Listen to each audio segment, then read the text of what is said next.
Hello to the chicos and the chicas quarterfinals at the Champions Chess Tour, and today I'm coming at you with a vastly different game from what we have seen so far, which has been nothing else but spectacular combinations, flashy moves and beautiful finishes. But today we are going to show you the other side of chess beauty, which is going to be a positional masterpiece in the style of Petrosyan, Karpov, Smyslov, Ulf Andersson, or Magnus Carlsen himself.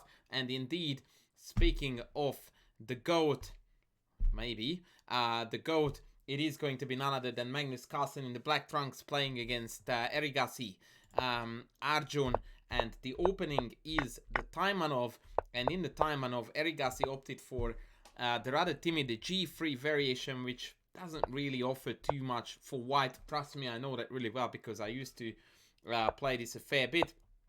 It is all theory, takes, bishop c5, bishop f4. Here is a clever move to try to enter an endgame where the dark squares are a little bit vulnerable. But of course, Carlsen knows better and plays the theoretical d6, queen d2, and then h6. Now, this is a very important move because black's idea is to play for e5, but obviously playing e5 here would allow bishop g5 followed by take and knight d5, which is a tragically bad structure for black, especially if we compare it to what happened in the game.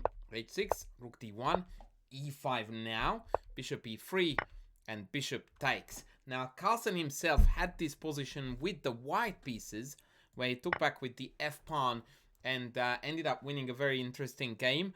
But this is not exactly what I would call super convincing either. In fact, I prefer Erigasi's way to play with queen takes. However, after bishop e6, rook d2, which introduces the idea of attacking the d6 pawn, if black plays king e7, which they did, it is the time to actually play f4 first, trying to open a second front, or rather threatening with exposing this king in the middle. And now it appears to me that the best line for black is rook d8, and then we go in for knight d5. And I really want you to check out this whole concept what I'm showing you here, because what happened in the game is actually quite similar, but there is a tiny difference that turns out to be a world of a difference. Watch. Take, king f8, takes, and now I have the ability to double up on the f-file and exert a lot of pressure against that king on the f-file, or even if it goes to the g, the pressure on the f-file in combination with potential c4, c5 and d6 ideas allow white to claim a definite advantage. Now compare this to what happened in the game. In the game, Erigasi played rook d1 first, and only after rook d8 did he play f4, and this move order completely ruined his chances to accomplish anything meaningful in the center and on the king side. Let's see what happened. Rook c8, f5. Now we can clearly see what the problem is. If we go for the same idea with knight d5, bishop takes, pawn takes, he very simply can play either knight d7 or knight g4 with the tempo, and the knight will be able to retake on e5, but also now we have got a problem with the king and the dark squares, which wouldn't have been the case with the rook on the f-file. So that is a huge difference here. And unfortunately for Erigasi, it meant that he had to play f5, but after bishop c4, now the d5 outpost is not accessible because we couldn't trade off the knight, and this g2 bishop is tragically bad. And from here on out, white is utterly planless. The only realistic idea, but I can't call it a plan, would be to play for g4, h4, g5, but it's virtually impossible to pull off. Erigasi played king h1, queen c5. Now the queen trade obviously favors black.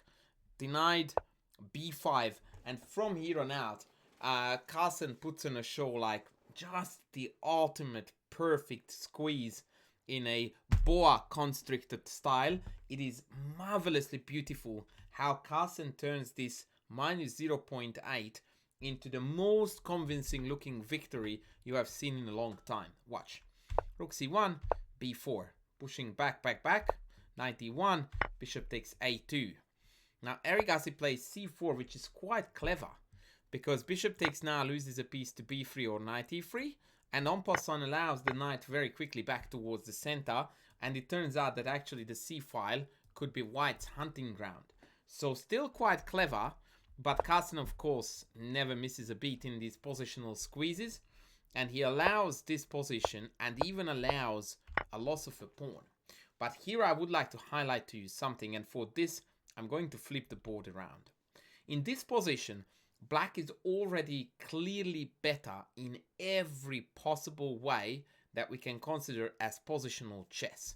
The pawn structure is miserable for white, e4 is weak, the majority of the pawns are fixed on white with a terrible light squared bishop.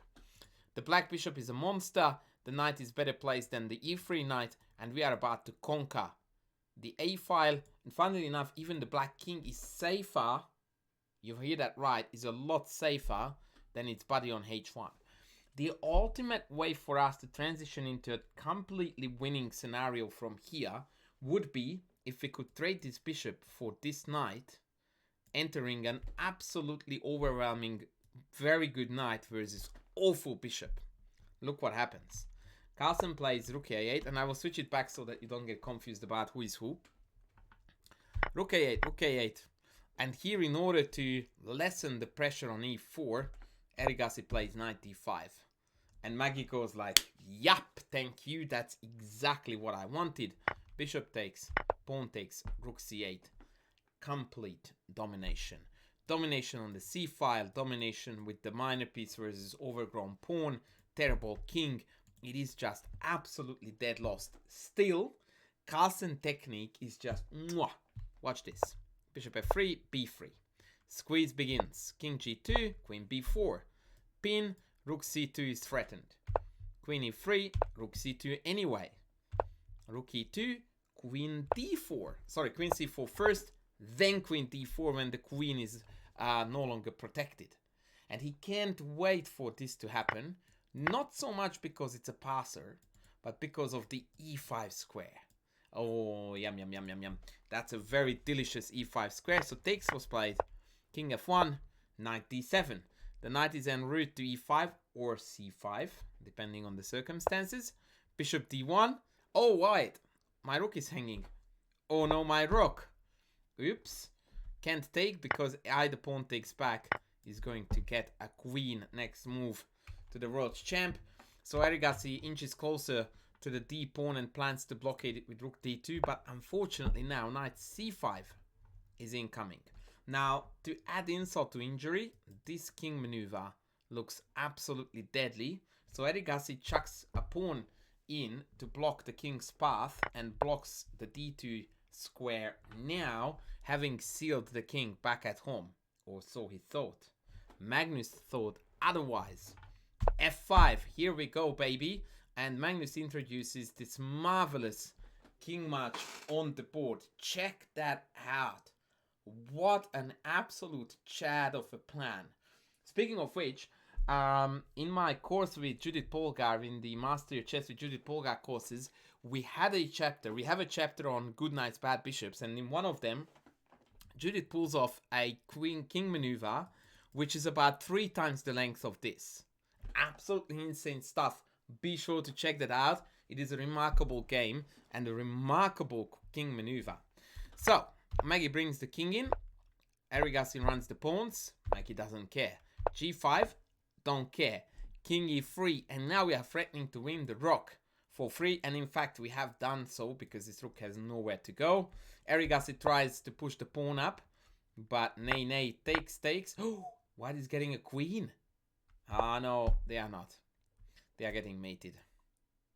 And that was the point when Erigasi called it a day. If I get a queen, I get mated. If I take this, I still get mated. An absolute masterpiece by Carlsen, especially considering the fact that this is rapid time controls. I really highly recommend you, if you want to understand deep positional chess, to check out this game from this point on and see how Carlsen turns this slightly better position into an absolutely unstoppable squeeze fest, and just inch by inch squeezes the breath out of the prey, and eventually devours it with just absolutely irresistible power. It is a masterful game, and in my opinion, these squeezes, when done well, are no less beautiful than those marvelous piece sacrifices that we have seen so far. So it seems that the world champ is still in top form, and tomorrow or tonight we are going to see the semi-finals. I'm super excited, featuring Magnus Carlsen, Richard Rapport, I think it's Duda, and is it Abdusattorov or Mamedyarov? I'm not sure which one. Anyway, we are going to see these gentlemen tomorrow, so stay tuned because I'm going to cover that part of the tournament as well. Thank you very much for watching. Don't forget to sub, to like, to comment, to super like, and I will be back with the next soon. Thank you.